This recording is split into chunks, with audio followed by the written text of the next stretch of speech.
Guys, kamusta? This is Raymond Gerald Tabaque. Ito lang may gusto na ako i-share sa inyo isang value na sa tingin ko makakatulong sa online business nyo, sa internet marketing, network marketing, affiliate marketing, or kung ano man ang ginagawa nyo sa internet. Okay? Basta as long as it's business, okay? Online business, okay?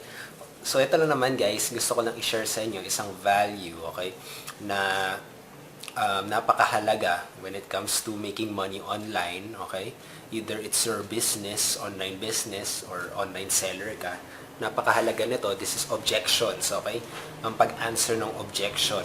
So, ito na naman, actually marami mga tao talaga, okay, medyo nahihirapan sa objection kasi para sa kanila, mini-wish talaga nila na sana walang objection na mangyari. Sali agad yung prospect, okay? Pero alam mo ba, kapag maraming objection yung prospect mo, ibig sabihin yun, talagang sobrang interesado talaga siya. Okay?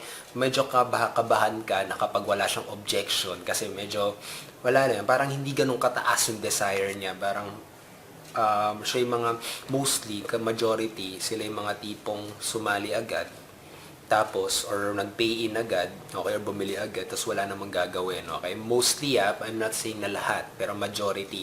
Pero yung mga tipong mga tao na sobrang daming objections, alam niyo ba, sila yung madalas na nagiging top earner, yung mga ganyan, okay, kasi sinisigurado nila. So, talo naman, isang objection na naman na gusto kong i-share sa inyo sa video na to. Isa lang muna kasi gusto ko sana maging maikli itong video na to. Yung objection na wala akong pera. Okay? Karamihan, ano ko? Karamihan medyo napopost dito, napaparalyze kapag naririnig nila na wala silang pera. Okay, yung prospect nila, walang pera. Kasi para sa kanila na hindi nila alam anong gagawin nila. Okay? Or parang naiilang pa sila. Para masagot mo itong objection na to, kailangan medyo kang mataas na posture, okay? Ano ba tong posture na to? Hindi ting tuwid na pag-upo, ha? Yung posture, ting strong belief, okay? Strong belief mo sa product mo, strong belief mo sa sarili mo na matutulungan mo yung prospect mo para tipong maganda yung mindset mo, na tipong okay lang sa'yo na hindi siya sumali, yung ganyan. Kailangan may mindset ka ng ganyan bago ka magsagot ng mga objections, okay? Kasi kapag tipong hindi ka naniniwala sa sarili mo, hindi ka naniniwala sa produkto mo, sa opportunity mo, sa ginagawa mo, hindi mo passion, napipilitan ka lang, mahihirapan ka talaga at mararamdaman yun ng prospect mo na parang naiilang ka at nahihirapan ka, okay? So, ito na naman, okay? Ano bang gagawin kapag sinabi wala akong pera? Okay?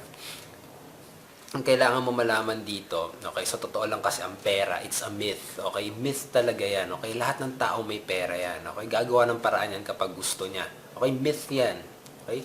Huwag ka maniwala na wala siyang pera kasi gagawa ng paraan yan. Kasi ako nga, nung sa unang online business ko, gumawa lang ng paraan, nangutang ako. So, may pera talaga ako, okay? Kaya kong gumawa ng paraan. So, kailangan ng mindset mo dito, ang mindset mo talaga dito is, it's just a myth, okay? So, ito, pwede mong gawin, katulad sinabihan ka ng prospect mo, wala akong pera. Ako madalas sa tingin, sabi ko, no problem, okay? No problem bro kapag wala ka pang pera ngayon. Pero, ito lang ang gusto kong malaman, sa tingin mo ba, magiging malaking tulong to para sa'yo? Okay, sasabihin niya, oo. Okay. So, pag sinabi na niyang oo, okay, pwede mo sa kanyang pa-explain, okay, na paano yan, okay, paano ba siya matutulungan nito. So, kino-convince niya yung sarili niya. Isang way yan, Pero isa, yung pinaka most effective way para masagot ng objection yan, okay, is the feel, felt, and found. Okay, so feel, katulad sinabi niya, wala akong pera. Pwede mo sabihin sa kanya, alam mo bro, sa totoo lang, naintindihan kita dyan. Kasi nung umpisa din ako, okay, sa business ko, nung umpisa ko din ng pagsali dito, wala din akong pera. Talagang wala akong pera. At saka naisip ko rin, okay, lagi ko sinasabi sa sarili ko na wala akong pera. Pero na-realize ko nga na mas malaki may tutulong nito sa akin, mas malaki may babalik nito sa akin.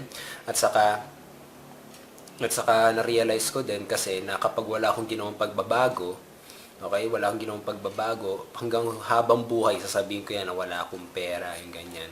So, ito yung ginawa ko. Gumawa ko ng action na kahit yun na nga, wala akong pera nung time na yun. Umutang ako sa girlfriend ko. Okay, umutang ako sa girlfriend ko. Actually, nakakahiya siya. Pero thankfully na ginawa ko to.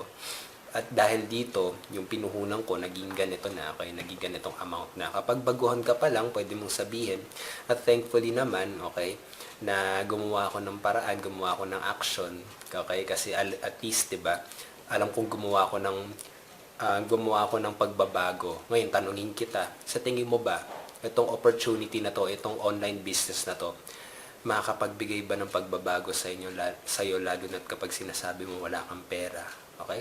Or parang sinabi mo na, kung pwede mong sabihin na sa tingin mo ba, okay, sa tingin mo ba, pag pinasok mo to, okay, magiging malaki ba ay may babalik nito sa iyo, okay? So yun lang naman, itanong mo lagi-lagi sa kanya, okay? Itanong mo lang lagi pabalik, okay? Kasi kailangan you should be in control, okay? Kailangan ikaw lagi sa nagtatanong, kasi kung hindi, kapag di ka nagtanong, haratrating ka ng mga tanong niyan at mahihirapan ka, okay?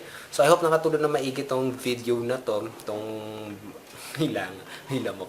Itong video na to, I hope na nakatulong na maigi sa'yo, lalo na kapag sumasagot ka ng objections.